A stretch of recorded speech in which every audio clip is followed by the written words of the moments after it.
আসসালামু আলাইকুম purple hearts, welcome back to my channel Bangtan fan fiction with Tara. তো কেমন আছো তোমরা সবাই? আশা করি ভালো আছো। আজকে আমি ক্যাপ্টেন জিওনের সেকেন্ড এপিসোড নিয়ে এসেছি। তো লেটস সত্যি আমি আমাদের জাতীয় হিরোকে সামনে থেকে দেখছি, ক্যাপ্টেন জিওন জাংকুক। তিনি অনেক সুদর্শন। আমি বলতে চাচ্ছি যে আমি ওয়েবে তাকে দেখেছি, তবে সে বাস্তবে বেশি সুদর্শন। আমি কি কিছু ভুল বলছি? মিটিং শুরু হয়ে গেছে এবং সবাই অনেক বিষয়ে আলোচনা করছে, কিন্তু আমি এর কিছুই বুঝতে পারছি না। ওয়াইন শুধু চুপচাপ খাবার খাচ্ছিল এবং আজকে যা ঘটে গেছে সেটা নিয়ে ভাবছিল। এটা আমার মেয়ে, সে এতদিন বাইরে ছিল। ওয়াইনের বাবা যখন তাকে উল্লেখ করলো তখন সবার নজর ওয়াইনের দিকে। ওয়াইন এই ধরনের অ্যাটেনশন পছন্দ করে, কিন্তু এখন যা হচ্ছে তার সাথে সে অপরিচিত। হ্যাঁ, কি খবর? ওয়াইন বিভ্রান্ত বোধ করে সালাম দিল। একজন অন্য ভাষায় আমাকে বলল, কি অবস্থা ওয়াইন? আমি সেই ভাষা বুঝতেই পারিনি। আমি শুধু বললাম এবং আমি চারদিকে দেখতে লাগলাম, কিছু একটা খোঁজার চেষ্টা করছি। এটি পনেশিয়ান পেপারীয় ভাষা ছিল। এইটা শুনে ওয়াইন নার্ভাস একটি হাসি দিয়েছিল। আপনাকে অবশ্যই এই ভাষা শিখতে হবে। আমি বিদেশি ভাষা শিখেছি, এই ভাষা কখনো শুনিনি। আপনি কি আমাকে শেখাবেন? ওয়াইনের কথা শুনে সবাই হাসতে লাগলো। মিটিং ডিনার শেষ হয়েছে এবং জেনারেল কিম সবার সাথে ব্যক্তিগত কথা বলছিলেন। তাদের বেশিরভাগ মানুষ উচ্চ পদস্থ কর্মকর্তা। তারা অন্য ভাষায় কথা বলছিলেন। তারা সম্ভবত ইতিহাসে উল্লেখ আছে, কিন্তু আমি ইতিহাস পারি না, সেই জন্য হয়তো তাদের সম্পর্কে আমি জানিও না। ওয়াইন বাড়িটিতে ঘুরতে লাগলো এবং দেখতে পেল চাকররা তাদের থালা বাসন পরিষ্কার করছে। সে বাগানে গেলে দেখতে পেল সবাই ফুলের গাছ লাগাচ্ছে। তখনকার সময় গাছ লাগানোর মধ্যে মানুষ আনন্দ খুঁজে পেত। এরপর সে উপরতলায় গিয়ে দেখলো অনেক রুম। সে ভাবছিল, এখানে কি আমার কোনো ভাই বোন আছে নাকি? সে সবগুলো ঘর ঘুরে দেখছিল, কিন্তু একটি ঘরে তালা দেওয়া ছিল। যদিও তার কৌতূহল হয়েছে, কিন্তু সে ঘরটা খুলতে পারে না। দরজা বন্ধ কেন? তারপর সে নিচের দিকে তাকায়, তখন তার চোখ পড়ে লাইব্রেরির দিকে এবং সে অবাক হয়ে গেছে অনেক বই দেখে। সে বইগুলো হাতে নিয়ে দেখলো এবং সে বুঝতে পারে যে এই বইগুলো প্রায়ই পড়া হয়। সে সেখানে একটি ফ্যাশন ডিজাইনারের বই দেখে কান্না করে দিয়েছে এবং সে বইটা বের করতে লাগলো। বাহ, একদম কেন্দ্রে দিয়েছে। ওহ সরি, গল্পে চলো। আমার মনে হচ্ছে কোনো দরজা খুলে গেছে। সে শেলফগুলোর পিছনে আরেকটি লুকোনো ঘর দেখতে পেল। কৌতূহলবশত সে ওই ঘরে প্রবেশ করলো এবং ভিতরে সব কিছু আলোকিত ছিল। এই রুমের ভেতরে পেন্টিং বই আছে, আবার গোলক ধাঁধার মতো। দুটি পথের দিকে তাকিয়ে বাম দিকে যাবে নাকি ডান দিকে যাবে বুঝতে পারছে না। এটি আরও গভীরে যাচ্ছিল এবং দম বন্ধ হয়ে যাওয়ার মতো অবস্থা। আইন পিছনে যাওয়ার সিদ্ধান্ত নিল, তবে তার কৌতূহল ছিল অনেক। সে জানে না তাকে কোন পথে যেতে হবে। কেউ একজন ওয়াইনের কাঁধে হাত রাখায় সে ভয়ে চিৎকার করে উঠল এবং চোখ বন্ধ করে বলতে লাগলো, এটা কি ভূত? আপনি এখানে কি করছেন? সেই পরিচিত কণ্ঠ, ক্যাপ্টেন। ওয়াইন জানে না যে ক্যাপ্টেনের আসল নাম জিওন জাংকুক। আমি ভেবেছিলাম আপনি মিটিং রুমে আছেন। আপনার বাবা আপনাকে খুঁজতে পাঠিয়েছেন। আমাকে খুঁজতে? মিটিংয়ে আপনাকে দরকার, এই বলে চলে যেতে লাগলো। ওয়াইন ক্যাপ্টেনকে অনুসরণ করে যেতে লাগলো। আমার কাছে এটা গোলক ধাঁধার মতো লাগছে। অবশেষে এই রুম থেকে বের হতে পারলাম। আমি তো ভেবেছিলাম আমি ওখানে মারাই যাব। গোপন কক্ষটি আবার আগের মতো লুকানো হলো লাইব্রেরির পেছনে। সে আমাকে এই গোলক ধাঁধার মধ্য থেকে কিভাবে খুঁজে বের করলো, এবং তার এই ঘর থেকে বের হতেও সময় লাগেনি। মনে হলো তার সব কিছু মুখস্থ। সে কি আগে এখানে এসেছে? এবং সে কিভাবে জানলো যে আমি এখানেই আছি? ঠিক আছে, কিন্তু সেখানে কি আছে? মানে আমি বলতে চাচ্ছি যে কেউ কেন কোনো কারণ ছাড়াই এটি নির্মাণ করবে? আমাকে কিছু খুঁজে বের করতে হবে। ওয়াইন বাড়ির বাইরে গেল। আমি ভাবতেও পারিনি আগের যুগে এত সুন্দর বাড়ি নির্মাণ করা হয়েছে। বাড়িটি অনেক বড়, যেটা একটা প্রাসাদের মতো লাগে। ওয়াইন জানতে পারে যে তাদের একটা খামারও আছে এবং সেখানে গিয়ে দেখে সবাই হাসছে। তারা ওয়াইনকে দেখেনি। মিস ওয়াইন, তারা বলল এবং টুপি খুলে সালাম দিল। তারা সবাই ওয়াইনকে দেখে ভয় পেয়ে গেছে। গুড আফটারনুন মিস, আমি একটু বিশ্রাম নিচ্ছিলাম এবং আমরা আবার কাজে ফিরে যাব, সালাম দিতে দিতে কর্মী বললেন। ওয়াইন চারদিকে তাকিয়ে দেখলো প্রায় সূর্যাস্ত। তাদের দেখে মনে হচ্ছে তারা সারাদিন কাজ করেছে। আমার মনে হয় তোমাদের বাড়ি ফিরে যাওয়া দরকার। শ্রমিকরা তার সামনে হাঁটু গেড়ে বসে মিনতি করতে লাগলো, দয়া করে আমাদের বরখাস্ত করবেন না। আমাদের পরিবারে খাওয়ানোর এটাই একমাত্র রাস্তা। দয়া করুন মিস। আমি এটা বলতে চাইনি। আমি তোমাদের বরখাস্ত কেন করব? প্লিজ উঠে দাঁড়ান। ওয়াইন সেই শ্রমিককে উঠে দাঁড়াতে সাহায্য করছিল, কারণ তিনি একটু বয়স্ক ছিলেন। দয়া করে তোমরা সবাই দাঁড়াও। সে বিনয়ের সাথে কথা বলছিল। সে জানে না শ্রমিকরা এমন কেন করছে। আমি বলতে চাচ্ছি আপনাদের এখন বিশ্রাম নেওয়া দরকার, কালকে আবার আসবেন। শ্রমিকরা অনেক অবাক এবং খুশি হয়। ধন্যবাদ মিস, আপনাকে অনেক ধন্যবাদ। আয়ন তাদের হাসি দেখে নিজেও হাসলো। আমি জানি না আমি কি করছি, কিন্তু এই কাজ করে আমি অনেক খুশি। ইতিমধ্যে সূর্যাস্ত হয়ে গেছে এবং সকল শ্রমিক বাড়িতে চলে গেছে এবং ওয়াইন কৃষি জমিতে একা দাঁড়িয়ে আছে। 1894 তোমাকে স্বাগতম। আচমকা কারো কথা শুনে ওয়াইন পেছনে ঘুরে দেখলো। ওয়াইনের পিছনে একজন অপরিচিত মহিলা দাঁড়িয়ে আছে। সে দেখতে সুন্দর এবং সে একটা সাদা পোশাক পরে আছে। ওয়াইন অস্বস্তি বোধ করলো। ধন্যবাদ। তৎক্ষণাৎ ঘুরে তাকিয়ে ওয়াইন বলল, আপনি কিভাবে জানলেন আমি ভবিষ্যৎ থেকে অতীতে এসেছি? হ্যাঁ, তোমারই তো ইচ্ছে ছিল অতীতে আসার, তাই না? কই, আমার তো এমন কিছু মনে নেই। কেন, তুমি তো চেয়েছিলে যে সময় ক্যাপ্টেন জিওন আছে এবং তার সাথে কি ঘটেছিল সেই বছর যদি তুমি থাকতে। আমি কি সত্যি এটা ভেবেছিলাম? আপনি এটা কীভাবে জানলেন? আপনি কি আমার স্টকার? না, তবে আমি সেই ব্যক্তি যে তোমার ইচ্ছে পূরণ করেছে। তুমি কি বলতে চাচ্ছ? তুমি পড়ি? না, আমি ইতিমধ্যে 1894 সালে আছি। আমি কি আবার ভবিষ্যতে ফিরে যেতে পারবো না?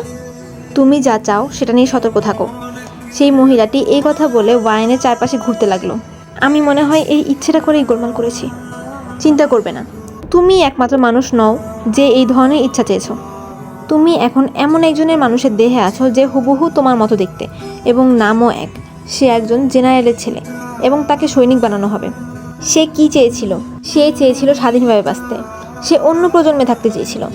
সে তার বাবার কথা মতো চলতে চায় না এবং একসময় তার জন্য কঠিন সময় এসেছিল, তাই সে এই ইচ্ছেটি চেয়েছিল, ঠিক তোমার মতো। তাহলে এটা কিভাবে কি হয়েছে? সহজে বলতে গেলে জেনারেল কিমের মেয়ের জায়গায় তোমাকে এবং তোমার জায়গায় জেনারেল কিমের মেয়ের আত্মা বদলে দেওয়া হয়েছে। এটা কিভাবে সম্ভব? আত্মা বদল করা যায় নাকি? আমি জানতাম না আপনি একজন কমেডিয়ান, এত মজা করতে পারেন। আপনি কি পাগল? আপনি আমাদের আত্মার বিনিময় করেছেন কিভাবে? এত ঠাট্টা করো না। একদিন তুমি নিজেই এই জন্য আমাকে ধন্যবাদ জানাবে, মনে রেখো। তোমার মিশন হলো ক্যাপ্টেন জিওনের সাথে কি ঘটেছে তা তদন্ত করা। এই কাজটি শেষ হলে আমি তোমাকে তোমার ভবিষ্যৎ প্রজন্মে ফিরিয়ে দিয়ে আসবো। জাঙ্কুকের সাথে কি ঘটেছিল? সূত্রগুলো শুধু বলে তিনি কোরিয়াকে বাঁচিয়েছেন, তবে সেটা কিভাবে সেটা বলা হয়নি। আমি যদি এটা বের করতে পারি তাহলে আমি একটি বিশাল মূল্য জিতব। আমি যদি ক্যাপ্টেন জিওনের সম্পর্কে তদন্ত করে সফল হই তাহলে সে আমাকে আমার নিজের প্রজন্মে ফিরিয়ে নিয়ে যাবে। আমি এখানে আটকে থাকতে চাই না। ওয়াইন, সবসময় মনে রাখবে তোমার মিশন শুধু তার সম্পর্কে গবেষণা করা।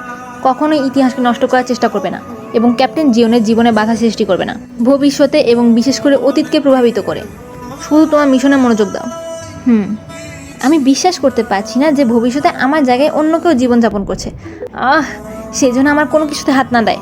এখন থেকে আমার একটাই কাজ, ক্যাপ্টেন জিওনকে নিয়ে গবেষণা করা, আর কিছু না।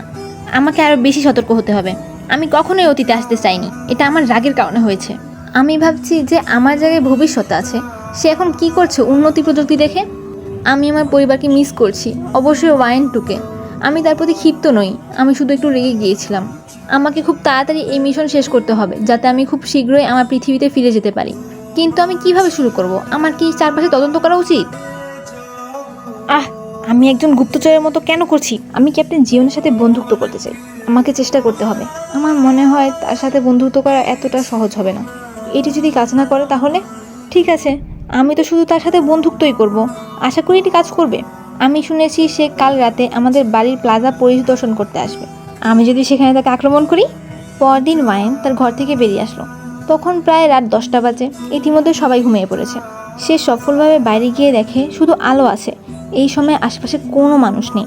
এটা ভয়ঙ্কর ছিল, তবে বিরক্তিকর না। সে অন্ধকারে গলির মধ্যে দিয়ে হাঁটতে লাগলো। যদিও এটা রাত, তবে আকাশটা একটু উজ্জ্বল হয়েছিল। বাইরে হাওয়া তাকে শান্তি দিচ্ছে। আজ অক্টোবর, ঐতিহাসিক ঘটনা 3 মাস আগে যেখানে ক্যাপ্টেন জিওন মারা যান। এটা ঠিক নববর্ষে ঘটবে। কি অদ্ভুত! নতুন বছর নতুন আশার প্রতীক হওয়ার কথা, কিন্তু সেখানেই তার মৃত্যু হয়। আমি এখনও ক্যাপ্টেন জিওনের সাথে ঘনিষ্ঠ নই, তবে তার মৃত্যুর সাক্ষী হতে পারি। এটা ভেবে কষ্ট হচ্ছে। ওয়াইন নিজেকে সান্ত্বনা দেওয়ার জন্য বলল, শুধু আমার মিশনে মনোযোগ দিলে হয়তো আমার ভালো লাগবে। আমি ইতিমধ্যে বহুদূর থেকে প্লাজা দেখতে পাচ্ছি। ওয়াইন তৎক্ষণাৎ বুঝতে পারল কেউ তাকে অনুসরণ করছে। সে অনেক ভয় পেয়ে গেছে এবং দ্রুত গতিতে চলতে লাগলো। আমার সাথে কি হতে পারে? তাকে কি এখানে মেরে ফেলা হবে? তার শরীর কাঁপছিল এবং হোঁচট খেতে গিয়ে সে ভাগ্যবশত একজন সৈনিককে দেখতে পেল এবং তার কাছে ছুটে গেল। স্যার, প্লিজ আমাকে সাহায্য করুন। আর তাতেই ওই মানুষটার পায়ের আওয়াজ ওয়াইন আর শুনতে পেল না। এতে সে স্বস্তি বোধ করল। মিস ওয়াইন, আপনি এখানে কি করছেন? আমি জানি না সে আমাকে কিভাবে চিনে, তবে আমার বাবা একজন জেনারেল কিম, এই জন্যই হয়তো। কিছুক্ষণ আগে আমাকে কেউ একজন অনুসরণ করছিল। সৈনিক চারদিকে তাকালো, তবে কাউকে দেখতে পেল না। এই জায়গাটা অনেক বিপজ্জনক মিস, আমাকে আপনার সাথে যেতে দিন। সৈনিক ওয়াইনকে বাড়ি পৌঁছে দিল এবং সালাম দিয়ে চলে গেল। ওয়াইন গেটের সাথে হেলান দিয়ে বলল, রাতের সময় আমার পরিকল্পনা করা একদম উচিত হয়নি। আমি ভেবেছিলাম আমি হয়তো মারা যাব। অন্ধকারে আমার বাইরে যাওয়া উচিত হয়নি। এবং কে আমাকে অনুসরণ করেছিল? সে কি চায়? আচ্ছা যাই হোক, মিশনে যেতে যেতে আমি একটি পরিকল্পনা পেয়েছি।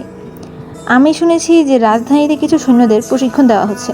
পরদিন ওয়াইন রাজধানীতে যাওয়ার জন্য এবং তদন্ত করার জন্য সাথে একটি নোটবুক এবং কলম নিয়েছে। ওয়াইন জাঙ্কুকে প্রলুব্ধ করতে চায় না। আমার এই মিশনে আশা করি কোনো ভুল হবে না। ওয়াইন রাজধানীতে গিয়ে সব কিছু ঘুরে দেখতে লাগলো। অনেক লোকজন ছিল, অনেক দোকান, সবাই ব্যবসায় মনোযোগী। আমার ভয় লাগছে কারণ আমি বাড়ি থেকে পালিয়ে এসেছি। কোথায় গেল সেই ক্যাপ্টেন জিওন? আমি অনেকক্ষণ ধৈর্য রেখেছি, তবে এই জায়গাটা অপরিচিত। আমি হারিয়ে গেলেও সমস্যা নেই, কারণ আমাকে ক্যাপ্টেন জিওন জাঙ্কুকের সম্পর্কে তদন্ত করতে হবে। ক্যাপ্টেন জিওন, তিনি এখন কোথায়? কিন্তু অবশেষে ওয়াইন ক্যাপ্টেন জিওনকে দেখতে পেল। অনেক দূর থেকেও তাকে অনেক বেশি সুদর্শন দেখাচ্ছে। ক্যাপ্টেন জিওন অনেকগুলো সৈনিকের সাথে কথা বলায় ব্যস্ত। ওয়াইন নিজের সাথেই ফিসফিস করে ক্যাপ্টেন জিওনের দিকে যেতে লাগলো। তবে সে সরাসরি না, দেয়ালের আড়ালে লুকিয়ে লুকিয়ে তাকে দেখছিল। তাকে দেখতে আসলে অনেক রাগী দেখাচ্ছে। সে সব সৈনিকের তালিকাভুক্ত করছে। ওয়াইন ক্যাপ্টেন জিওনের সব চালচলনের সব কিছু তার নোটবুকে লিখে রাখছে। পরে এটা তথ্য দিয়ে একটি প্রবন্ধ আকারে লিখবে। আপনার প্রথম মিশন হলো রাজধানীর সকল দোকান পর্যবেক্ষণ করা। এই কাজটি আপনাকে দিচ্ছি। ওয়াইন জাঙ্কুকের দিকে তাকালো। সে সব দিক থেকে ঠিকঠাক। তার চরিত্র অনেক সুন্দর, তার চোখগুলো বড় বড়, তবে এটিতে তাকে আরও বেশি সুন্দর দেখাচ্ছে। কিন্তু ওয়াইন অবাক হয়ে গেল যখন জাঙ্কুক হাসলো। তার হাসি আসলেই অনেক সুন্দর। তিনি একজন খুব ভালো নেতা এবং একজন অধিনায়ক, কিন্তু তিনি এত কম বয়সী কেন? ওয়াইন অনেকক্ষণ ধরে ক্যাপ্টেন জিওনের দিকে তাকিয়েছিল। তাকে রাগী লোক দেখালো তার মন অনেক ভালো, সে একজন দেবদূতের মতো। আমার এটা ভুল হচ্ছে, আমি কেন তার চেহারা বর্ণনা করছি? ভাবতে ভাবতে সে নিজের গালে থাপ্পড় মেরে বলল, কিন্তু অনেক ব্যথা পেয়েছি। লাইক সিরিয়াসলি, আমি নিজের গালে থাপ্পড় মারছি। হে খোদা, আমি কি বোকা? আমি নিজেকে আঘাত করছি। এটা কি হলো? তিনি কোথায় হারিয়ে গেলেন? ওয়াইন তৎক্ষণাৎ তাকে খুঁজতে লাগলো, কিন্তু কোথাও ক্যাপ্টেন জিওনকে দেখা যাচ্ছিল না। ওয়াইন হতাশ হয়ে মাটিতে বসে পড়ল। আমি কি বোকা, তাকে হারিয়ে ফেললাম। সে সেই জায়গা থেকে উঠে ভিড়ের মধ্যে খুঁজতে লাগলো। ওয়াইন সবার মাঝে ধাক্কাধাক্কি করতে করতে ক্যাপ্টেন জিওনকে খুঁজতে লাগলো। জাঙ্কুককে ধরা তার কাছে অসম্ভব মনে হচ্ছে, কারণ সে যখন জাঙ্কুকের কাছে যাচ্ছে তখনই সে উধাও হয়ে যাচ্ছে। কিন্তু ওয়াইনও নাছোড়বান্দা। জাঙ্কুক দূরে চলে যাচ্ছিল এবং অনেক দূরে, কিন্তু ওয়াইন দূর থেকে হলেও নজর রেখেছে। ওয়াইন ইতিমধ্যে জাঙ্কুককে ধরার জন্য দৌড়াচ্ছিল, তারপরেও জাঙ্কুককে ধরতে পারেনি। জাঙ্কুক একটি স্টলের সামনে থামলো এবং দোকানদারের সাথে কথা বলছে। অবশেষে ওয়াইন তার সাথে কথা বলতে যাবে, কিন্তু সে ততক্ষণে মুখ লুকাতে ব্যস্ত। তৎক্ষণাৎ জাঙ্কুক আবার চলে গেল। উফ, সে কি উট পাখি নাকি? এত দ্রুত উধাও হয়ে যাচ্ছে কিভাবে এই ভিড়ের মধ্যে? কিছু সেকেন্ড পর ওয়াইন আবার জাঙ্কুকের পিছনে হাঁটতে লাগলো এবং তার নোটবুকে সকল তথ্য সংগ্রহ করতে লাগলো। সে দেখতে পেল জাঙ্কুক একজন বৃদ্ধ মহিলাকে সাহায্য করছে এবং তাকে বসতে বলছে। তিনি সত্যি একজন নায়ক। তিনি কি জানেন তার একটা ভালো মন আছে? ওয়াইন তার নোটবুকে সকল তথ্য সংগ্রহ করছিল এবং আবার জাঙ্কুককে অনুসরণ করতে লাগলো। উফ, সে আসলে কোথায় যাচ্ছে? সে হাঁটছে আর আমি দৌড়াচ্ছি। আমি সত্যি ক্লান্ত হয়ে গেছি। এক পলকে জাঙ্কুক বাম দিকে চলে গেল এবং এরপর ওয়াইন জাঙ্কুককে আর খুঁজেই পেল না। তিনি কি অন্য রাজ্যে প্রবেশ করলেন? সে এত দ্রুত হাঁটতে পারে? এরপর ওয়াইন আবার জাঙ্কুককে দেখতে পেল এবং আবার তার পিছু করতে লাগলো। ওয়াইন দেখতে পেল জাঙ্কুক একটি বাড়ির মধ্যে প্রবেশ করছে। বাড়ির ভিতর সবকিছু আলোকিত এবং নড়বড়ে কাঠের তৈরি। সে কেন এই অদ্ভুত বাড়িতে প্রবেশ করলো? সবকিছু অনেক শান্ত ছিল, এমনকি পায়ের আওয়াজও শোনা যাচ্ছে, কিন্তু ক্যাপ্টেন জিওনের পায়ের আওয়াজ শুনতে পেল না ওয়াইন। আমি কি তাকে আবার হারিয়ে ফেলেছি? সে বাড়িটির চারপাশে দেখতে লাগলো জাঙ্কুককে দেখার আশায়। আমি কি তবে ভুল দেখলাম? সে কি এই বাড়িতে আসেনি? সে কোথায় হারিয়ে গেল? ওয়াইন পিছন ফিরে চলে যাওয়ার সময় হঠাৎ কেউ তার মুখে কাপড় পেঁচিয়ে ধরলো। ওয়াইন চিৎকার করতে লাগলো। আপনি যদি এভাবে চিৎকার করতে থাকেন তাহলে যে আপনাকে অনুসরণ করছিল সে আপনাকে মেরে ফেলতে পারে। ওয়াইনকে অন্য একজন মানুষ অনুসরণ করছিল, তাই জাঙ্কুক ওয়াইনকে লুকিয়ে ফেললো। ওয়াইন জাঙ্কুকের কথা শুনে চুপ হয়ে গেল। তারা কিছুক্ষণ এক জায়গায় পাশাপাশি চুপ করে বসে থাকলো। তারা দেখতে পেল সেই লোকটা কাউকে খুঁজছে, মনে হয় ওয়াইনকে। আমি না বলা পর্যন্ত বাইরে যেও না। এইটা শুনে ওয়াইনের শরীর ঠান্ডা হয়ে গেল। জাঙ্কুক ধীরে ধীরে ঘর থেকে বের হতে লাগলো এবং সে একটি তলোয়ার হাতে নিয়ে এগোতে লাগলো। জাঙ্কুক ওই ব্যক্তির ঘাড়ের কাছে তলোয়ার ধরে বলল, তুমি কে? লোকটিও তলোয়ার ধরেছিল। ওয়াইন এগুলো দেখে ভয়ে কাঁপছিল। জাঙ্কুক সুযোগ বুঝে লোকটিকে জোরে লাথি দিল। লোকটি পালানোর চেষ্টা করলো কিন্তু জাংকুক তাকে ধরে ফেলেছে। তুমি কেন তাকে ফলো করেছো? আমি আপনাকে অনুসরণ করিনি, সে অন্য কেউ ছিল। আমি জানি তুমি কাকে অনুসরণ করেছো, কিন্তু কেন করেছো সেটা বলো, জবাব দিন। তবুও লোকটি বলতে রাজি হয় না। তারপর জাংকুক ভয় দেখালে লোকটি বলতে শুরু করে, আমি একজনের কথা এই কাজটি করছি। তিনি আমাকে 3 বস্তা চাল দিবেন যদি আমি মিস ওয়াইনকে অনুসরণ করে তাকে সব তথ্য দিতে পারি। আমি জানতাম না মানুষ এত বোকা কী করে হয়। কে তোমাকে পাঠিয়েছে? লোকটা কে? কিন্তু অপরাধী লোকটি কথা বলতে রাজি হয়নি, তাই জাংকুক তাকে মেরে ফেলল।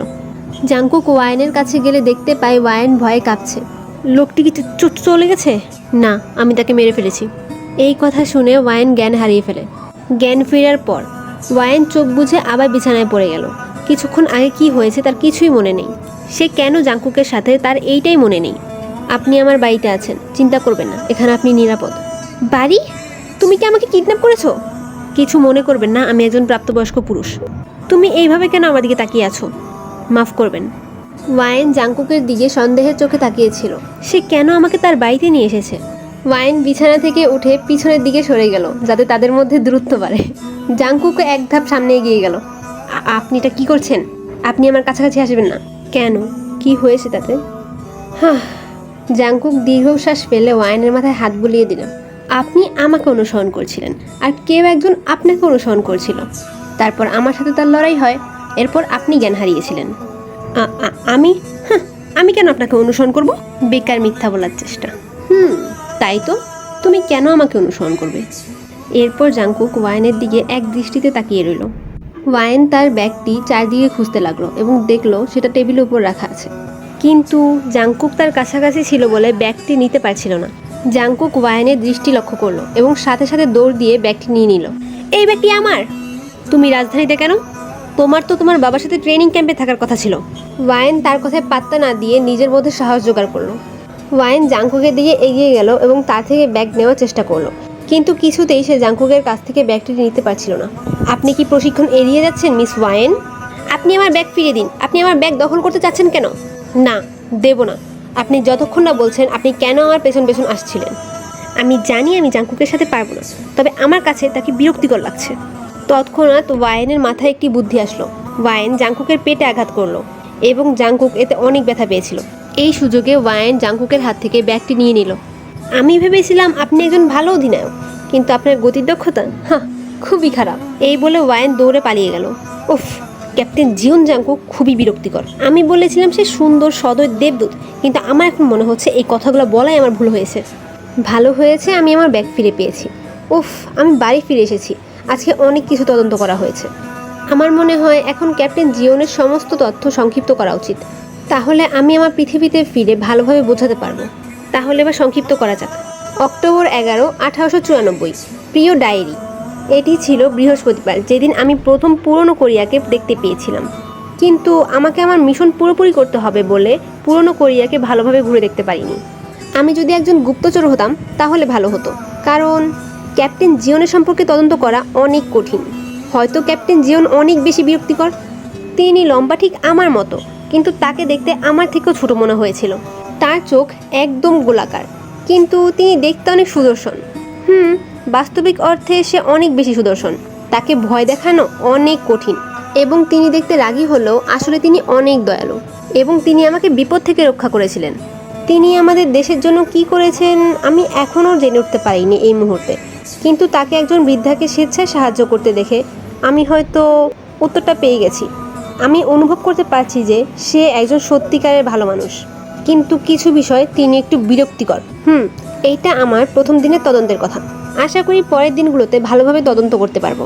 ইতি ওয়াইন।